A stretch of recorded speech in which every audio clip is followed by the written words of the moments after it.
Assalaamu calaykum waraxmatullaahi wabarakaatu. Kusoo dhawaada Nuurshe Academy. Ciwaankan waa dialogue waa wada sheekaysi ama wada hadal. Casharkan wuxuu ku saabsiisan yahay sida aad ciwaanka ka soo aragteen qof uu ka lumay ID kaarkii. Qofkii uu ID kaarkii ka lumay wuxuu imaanayaa goobtii uu kaga lumay ID kaarka. Goobtaas waxaa joogo qof mas'uul ah. Qofkii mas'uulka ahaa wuxuu leeyahay marka su-aashan ayuu weydiiyey qofkii kale ee ID-ga uu ka lumay. Wuxuu yiri what can I do for you? Maxaan kuu qaban karaa? What can I do for you? Maxaan kuu qaban karaa? Wuxuu ku jawaabay I lost my ID. Waxaan lumiyey ID-gaygii. I lost waxaan lumiyey my ID-gayga. ID waxaa laga soo gaabiyey identity document. Dokumentiga cadeynayo huwiyadaada, qofka huwiyadiisa dokumentiga cadeynayo waxaa loo soo gaabiyaa ID. Wuxuu yiri I lost my ID. Waxaan lumiyey ID-gaygii. Wuxuu yiri do you know ma garanaysaa when you lost it? Goorta aad lumisay. Do you know ma garanaysaa when you lost it? Goortii aad lumisay. Wuxuu ku jawaabay about 20 minutes ago. Qiyaastii 20 daqiiqo ka hor. As I think sida aan u malaynayo. About 20 minutes ago as I think. Qiyaastii 20 daqiiqo ka hor sida aan u malaynayo. Wuxuu yiri can you still remember?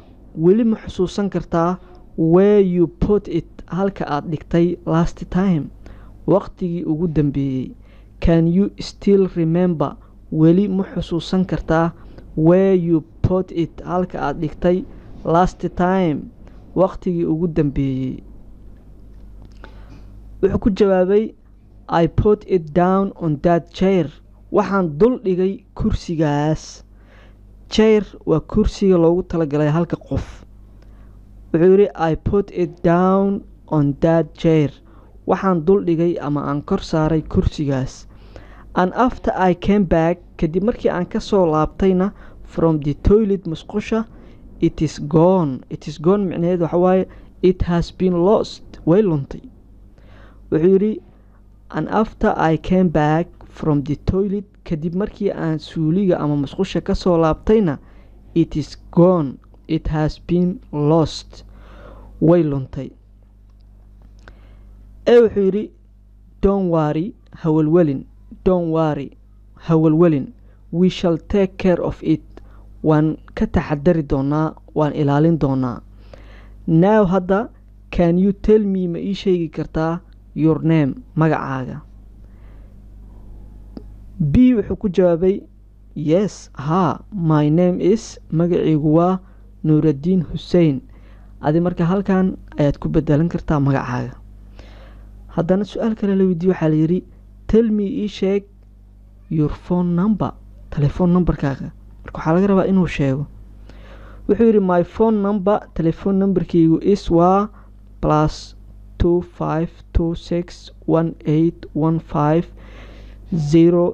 +252618150240. lambarkan waa lambarka iskuulka, waa nambarka iskuulka Nuurshe Academy. Okay, marka adiga lambarkaaga ayaad qofka u sheegaysaa haddii ay kugu dhacdo arrintan oo kale ama arrimo kale oo aad u baahan tahay in lambarkaaga aad qof u sheegtid. My phone number, telephone numberkaygu is waa, kadibna telephone numberkaaga sheegaysaa. Wuxuu yiri we shall tell you, waan kuu soo sheegi doonaa when we find it, marka aan helno. We shall tell you, waan kuu soo sheegi doonaa when we find it, marka aan helno. Okay, waa yahay. Thank you, mahadsanid.